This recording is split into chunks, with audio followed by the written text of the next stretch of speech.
இல் ஹலோங்க. Good evening. இன்றைக்கி நம்ம என்ன பண்ண போகிறோன்னா அடை பண்ண போகிறோங்க. டயட் அடை, அது கூட அரிசி இல்லாத அடை. அப்போ தான் நம்ம வெயிட் லாஸ்க்கு ஹெல்ப் ஆகும் அப்படிங்கிறதுக்காக பண்ணுறோம். இதை எப்படி பண்ணலாம் அப்படிங்கிற ப்ரொசீஜரை நான் சொல்கிறேன். நான் வந்து ரொம்ப எக்ஸ்பர்ட்லாம் கிடையாதுங்க குக்கிங்கில், பட் ட்ரைங் நியூ திங்ஸ், அவ்வளோதான். மேபி ஃபால்ஸ் இருந்தால் அக்செப்ட் பண்ணிக்கலாம். அது அப்புறமா 1 டம்ளர் துவரம்பருப்புங்க.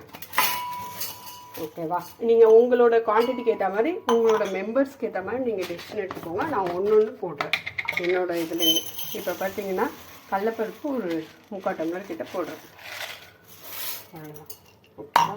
இது தண்ணி விட்டுட்டு வாஷ் பண்ணிட்டு வரணுங்க. இப்போ நான் வாஷ் பண்ணி முடிச்சுட்டேன். இதில் தண்ணி ஊற்ற போகிறேன் முழுகிற அளவுக்கு. ஓகேவா? பார்த்துக்கோங்க.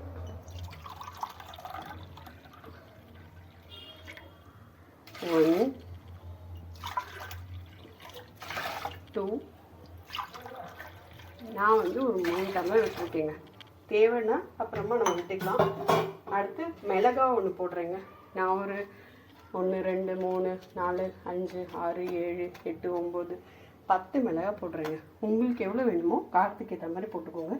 ஒரு தக்காளியை வாஷ் பண்ணி வச்சுருக்கேன். இதையும் சேர்த்து நம்ம அப்புறமா அரைச்சிக்கலாம்.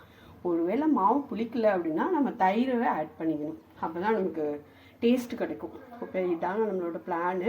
இதுக்கு அரிசிக்கு பதிலாக வேறு ஒரு இன்க்ரீடியன்ட் ஆட் பண்ணுவேன். அதை இப்போதைக்கு சர்ப்ரைஸாக வைங்க, நான் உங்களுக்கு சொல்கிறேன். இது ஊறி முடிச்சோடனே ஈவினிங் போல் சொல்கிறேன். டைமிங் ஊற வைக்க உங்களுக்கே தெரியும், 3 to 4 hours ஊற வைக்கணுங்க. பருப்பு நல்லா ஊறணும். அப்போ தான்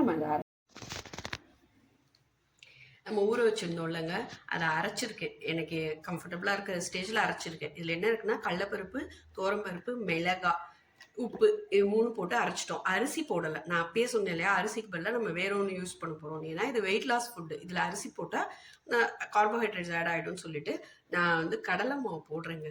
உங்களுக்கு எவ்வளோ குவான்டிட்டி தேவையோ அவ்வளோ போட்டுக்கோங்க. மாவு வந்து கெட்டி பதத்துக்கு வர்ற மாதிரி, இல்லை நீங்கள் அடை மாதிரி தட்டுவீங்க அப்படின்னா கெட்டியாக வச்சுக்கோங்க. தோசை மாதிரி வைப்பீங்கன்னா தனியாக வச்சுக்கோங்க.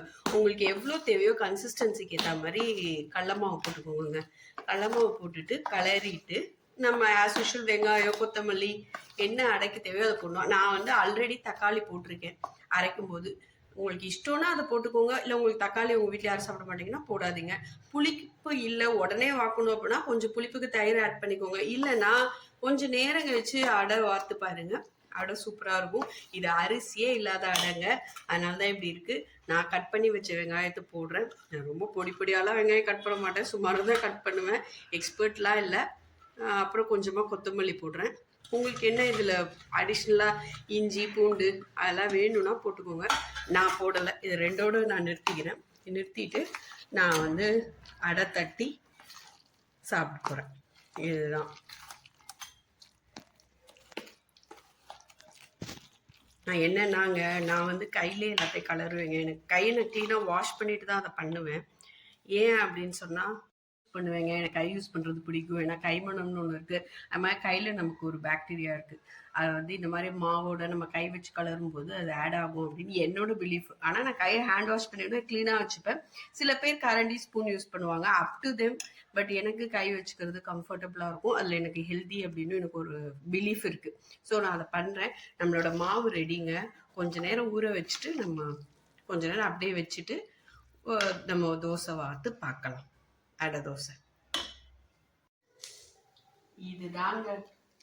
இதுதாங்க அரிசியே இல்லாத அடை.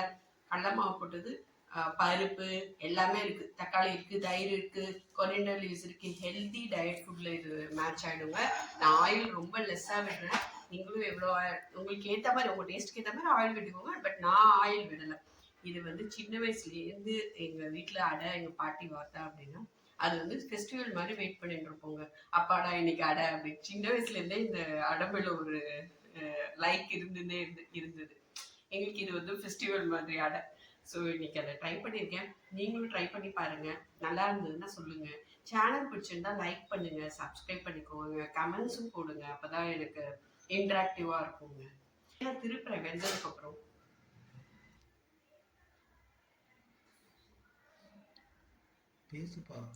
அரிசி எல்லாமே இவ்வளவு தூரம் கொண்டு வரது கொஞ்சம் கஷ்டங்க. பட் நான் கொண்டு வந்திருக்கேன். நீங்க பாருங்க, உங்களுக்கு ஏற்ற மாதிரி இதுல என்ன இன்கிரீடியன்ஸ் வேணாலும் போட்டுக்கலாம். கார்லிக் போட்டுக்கலாம், இஞ்சி போட்டுக்கலாம், பச்சை மிளகாய் போட்டுக்கலாம், சில்லி பவுடர் கூட போட்டுக்கலாம். இவ்வளோதாங்க. ட்ரை பண்ணி பார்த்துட்டு சொல்லுங்க எப்படி இருக்குன்னு. தேங்க்யூ ஃபார் வாட்சிங்.